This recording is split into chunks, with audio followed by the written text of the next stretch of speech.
World leaders and tech bosses have put on a touchy-feely show of solidarity. Well, most of them. Here in Delhi, where the AI hype machine is in overdrive. Inside the huge exhibition halls are dazzling displays of slick new AI products, along with grand promises about how they're going to make the world a better place for everyone. Those tech bros and world leaders have also pledged to collaborate on the best way to harness AI as it evolves. You are listening to The Standard Show, the podcast that brings you the stories behind the standards. Hello, this is Matthew Childs and welcome to The Standard Show. Now, the voice you heard at the top of the episode was that of BBC's Zoe Kleinan, speaking at and about the AI Impact Summit, taking place in New Delhi, India, which is the backdrop for this episode. AI is transforming business and society, moving fast from early experiments to mainstream use. By 2025, 78% of companies were using AI in at least one business area, up from 55% in 2023. And generative AI adoption has more than doubled. 1 in 6 people worldwide now use AI regularly, including 100 million weekly ChatGPT users in India alone. This rapid growth has driven huge demand for computing, new AI models, infrastructure, and startup investments. And at the same time, concerns about bias, privacy, safety, misinformation, and workforce impact are pushing governments around the world to introduce new AI rules that aim to balance innovation with risk. Global AI summits have tracked this evolution, starting with the 2023 AI Safety Summit at Bletchley Park. Later summits in Seoul, Paris, and now New Delhi in 2026, the first in the Global South, have broadened the focus to include innovation, inclusion, practical governance, and importantly, global collaboration. For this episode, I spoke to BSI colleague Tim McGarr about the India AI Impact Summit, what it revealed about the forces driving global AI adoption, and why the conversations around trust, governance, and real-world use of AI felt particularly important right now.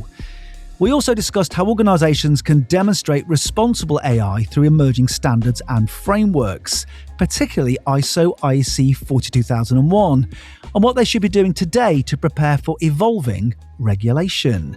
Now, before we get down to it, here's Cindy Parakill with a quick reminder. Hey, just a quick reminder to follow, rate, and review the podcast wherever you listen. Want to get in touch or find us on socials? All the links you need are in the show notes. BSI helps organisations use AI safely, ethically, and responsibly. With over 125 years of experience in standards and regulation, we support the full AI lifecycle, including certification to ISO IEC 42001, the global management system standard for AI governance. Tim McGarr is AI Market Development Lead at BSI. He works on the development of AI products and services, including assurance and certification, and closely tracks emerging AI policy and regulation. Now, this episode is in 2 parts. Part 1 looks at Tim's visits to the AI Impact Summit in India, the atmosphere, the key discussions, and what stood out around trust, governance, and real-world AI use. Part 2 explores how organisations can demonstrate responsible AI through standards, and the trends Tim is seeing as organisations prepare for new regulation. But I started by asking Tim about the big picture. Okay, Tim, I want to start with the big picture here. You know, what's really driving AI adoption right now? You know, is it productivity, competition, cost, or is there something else going on here? I think that there are kind of 2 sides to it. In terms of competition, it's a real driver. What we're seeing is that organisations are putting AI in place and really seeing efficiencies around it. So the sort of Trust in AI survey that BSI did last year revealed that 65% of business leaders see tangible benefits from AI, and both that's in terms of building out new business and also cutting costs, frankly. But the other thing that's kind of happening on the other side of it is there's a huge, unprecedented investment in AI as a technology, which means that there are massive leaps in what's available, literally it's faster than anything I've ever seen. So what organizations can use that for is growing hugely as well. So the opportunities just keep growing with the technology. And how about regulations and policies, Tim? How are they changing the way that organizations think about building or using AI?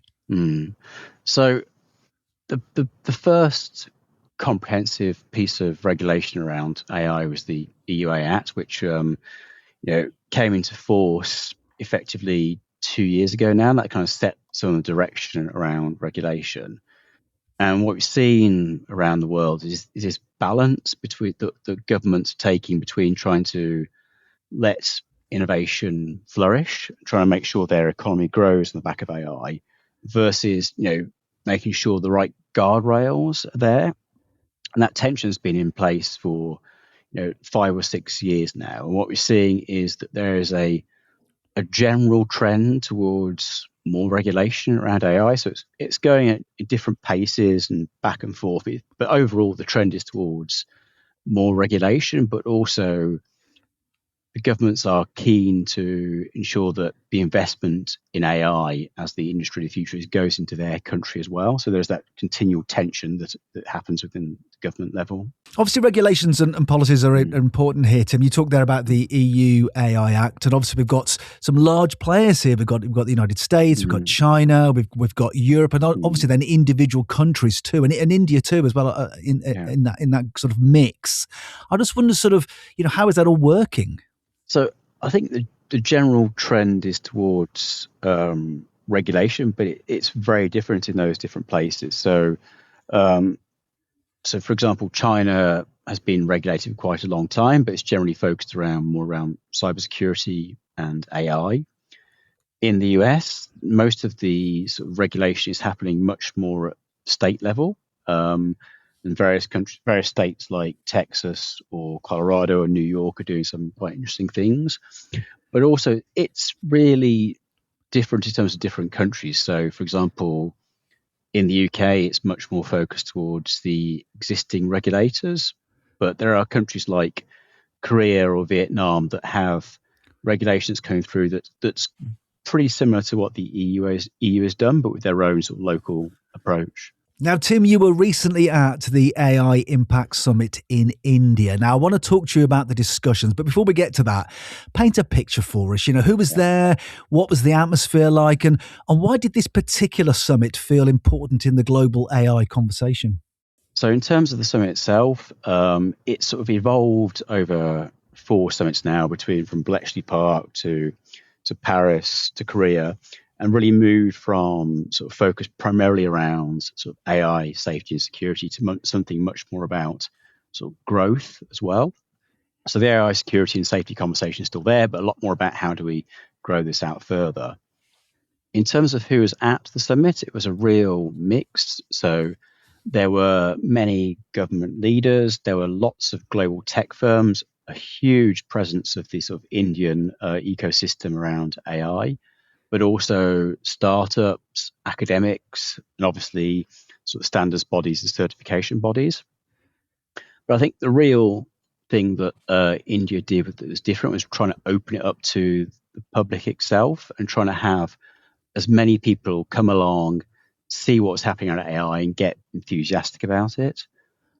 So I've seen various figures about how many people were there, but there were at least 100,000. I saw one figure that said there were up to 500,000 people there, and it really felt like there were 500,000 people there every day. It was completely packed. At the summit, there was also lots of enthusiasm from the attendees about AI and AI adoption, and that's also reflected in the Trust in AI survey we did last year, where 87% of Indian organizations were very enthusiastic about AI and investment around it, which is much higher than any other country by quite a long way.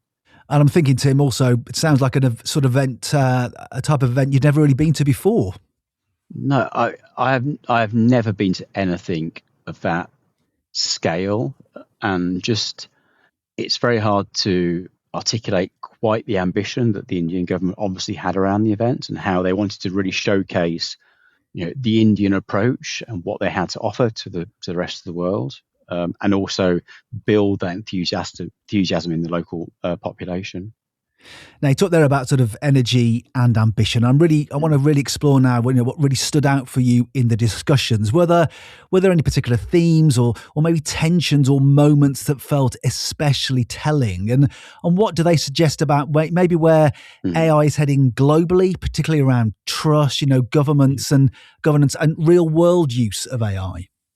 I think there are a few things that stood out. I think as things have gone on between the different summits, there's been much more of a focus that started off around how do we ensure that AI is safe and secure, to how do we build out the investment whilst also thinking about that. And the conversation was much more about the investment side rather than the safety and security. And I think that's kind of where we are in the world around AI, the need to sort of grow it further. I was very pleasantly surprised by how much standards and certification were of interest and how much it came up in topics of conversation, even when people didn't know that I was from BSI. But particularly, the fact that the international standards are in place, the fact there's a increasing interest in 42001 certification, and these are really things that people were thinking about in terms of sort of AI governance. For me, it's also the fact that India wanted to demonstrate the value of AI to what they're calling the global south.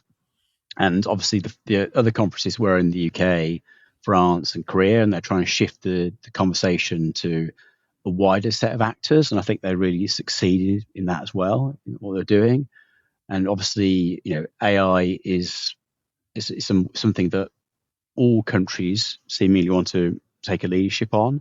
And that I think India was trying to sort of make sure that actually happened rather than some of the sort of the current sort of key players around AI. Now, obviously, Tim, you were there. You were at the event there, representing BSI. I just wonder, what experience that was like, and what sort of conversations did that lead to? Yeah, as part of my sort of role there, I was on 3 different panels over the week, and each of those panels, I think in all the panels that took place over the week, the room was completely full, and literally every piece of standing place was taken, and people couldn't get in the door because the rooms were so full. And that really shows this sort of enthusiasm that took place. And after every single panel, it took a long time to get away because there were so many people who wanted to talk to us, understand what was going on, understand how they could get involved, and understand how they could work with us. It was absolutely amazing, the amount of enthusiasm that people had all over the event itself. Standards affect all of us, every day, everywhere. By defining good practice, they help people and organizations do things better.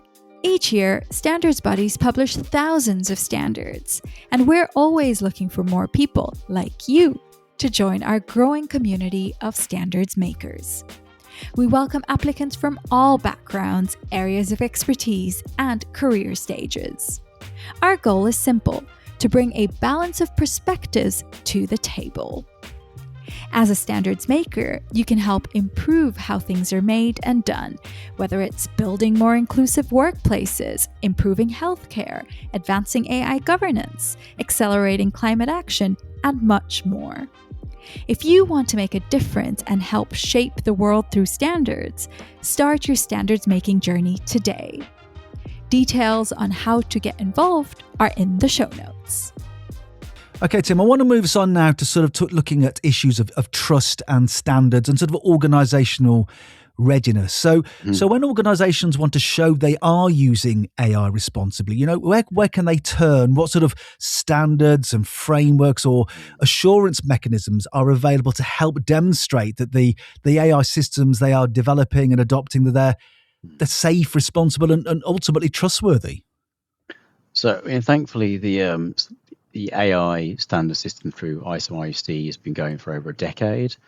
And undoubtedly the most widely used standard in the world is ISO/IEC 42001, the AI management system standard. And this is like the other management system standards. So it's a tool that organizations can use to ensure good AI governance and demonstrate it externally via certification. That kept the So ISO IEC 42001 came out at the end of 2023, and we're seeing just massive growth and interest around it around the world. I mean, literally, there are 20 plus countries who've had conversations around it, and really, there's a continual desire to have this in place. The other thing that we are seeing is the real drive to sort of use ISO IEC 42001 is the desire to demonstrate good AI governance, whether that's to your customers or your peers in the market. So it's not linked particularly to regulation. It's much more linked to the desire of the market to show that they are doing the right thing. So, Tim, you mentioned 42001 there. Obviously, a global sort of flagship standard, a very important one in the development of AI governance. Just drill down a bit for me, how are organisations actually using this particular standard in practice? Well, the standard itself has been out for just over 2 years. So, as is quite common with management system standards, first what happens is organisations take the standard, they start working with it. They learn about it, they embed it and see the value that comes through from ensuring, good AI governance and demonstrating that externally.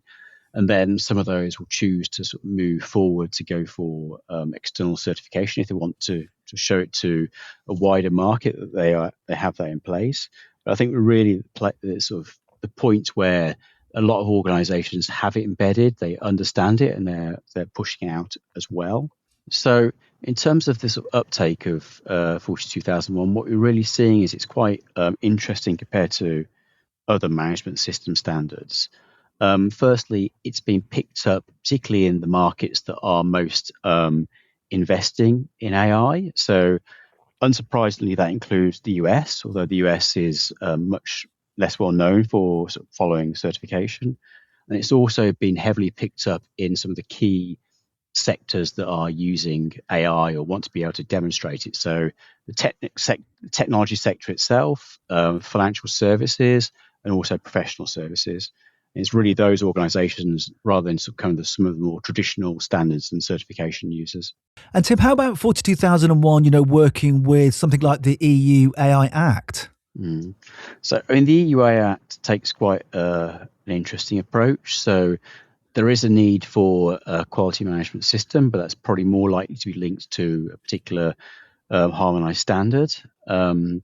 So it particularly around conformity assessment, the EU AI Act impacts a few different sectors. So firstly, what's called around Annex 3, which is a series of new sectors that aren't particularly regulated in this way. So areas like critical infrastructure and education and biometrics. And most of those require a self-assessment, with the one exception of biometrics, which will require conformity assessment if there aren't harmonised standards. The other area of conformity assessment is around Annex 1A. And this is a series of areas where there is already existing product regulations, such as medical devices and personal protective equipment. And there it fits within the existing way that they are assessed, although there will be elements specifically to AI, including around quality management systems and technical documentation. Now, Tim, we talked about organisations there. Just looking at in the conversations you have with organisations on the ground, what major trends are you seeing among those developing or embedding AI? And the one thing we're really seeing, in particularly around ISO IEC 42001, is the desire of organisations to demonstrate that they are a leader in good AI governance. There's a particular interest in showing that they are the first organisation to be certified in a particular sector or country, and showing that they have that leadership. We're also seeing that as more and more organisations are using ISO IEC 42001, they're also pushing it down into their supply chain, including some of the supply chains of the biggest technology firms in the world, which is then dripping it down further through the entire of the supply chain and increasing the uptake of 42001. And Tim, as you've described, this sort of technological changes don't exist in isolation here. We have the sort of regulatory framework. So how should organisations be preparing now for this evolving regulatory expectations? I think there's two sides to that. I mean, coming back to 42001, whilst it's not specifically written around any particular regulation. It puts an organisation in a good position in terms of good AI governance. I would also recommend that organisations follow that and other good governance standards as well, and keep a close track on the regulation that's emerging in the markets they exist in, whether that be the EU or elsewhere, because there are tens and tens of pieces of AI regulation that are coming through at the moment, which may impact organisations. And just to reiterate that, I think when I'm speaking to organisations, there does seem to be a mix of understanding around AI regulation. So some firms who are more from a regulated perspective have a very good understanding about what, for example, the EU AI Act is and what they need to do. And there are other firms who are seemingly unaware of what is required of them and make the assumption that as they're following, for example, general data protection regulation, that they will be covered by the requirements of the EU AI Act, and that really isn't the case. They need to go in and work with the regulation and really understand what will be required of them. So just thinking, Tim, as a sort of a final thought, really, from an organisational perspective, what is the most important consideration right now?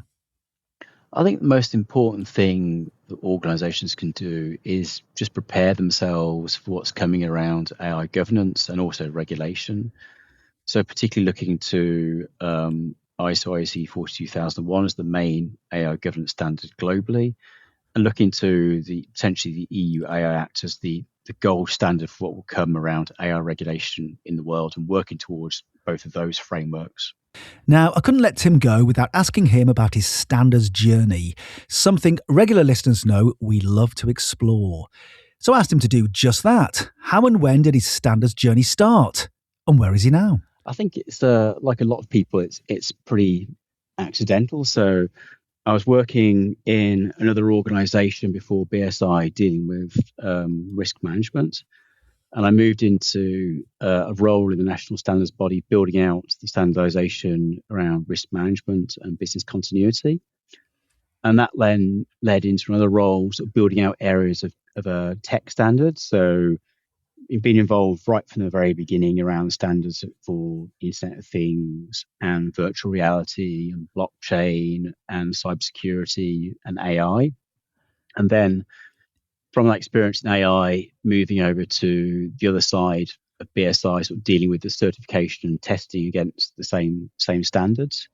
Yeah, it's been well over 16 years, my standards journey so far. And long may it continue, Tim. Yes, definitely.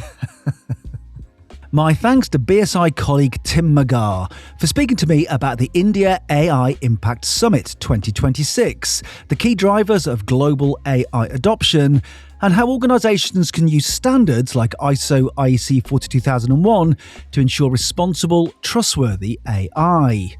Now, to find out more about the themes raised in this episode and about how to start your own standards journey and get involved in standards, then follow the links in the show notes. And the show notes are also where you can find details of our socials and all the other ways to get in touch with us here on The Standard Show.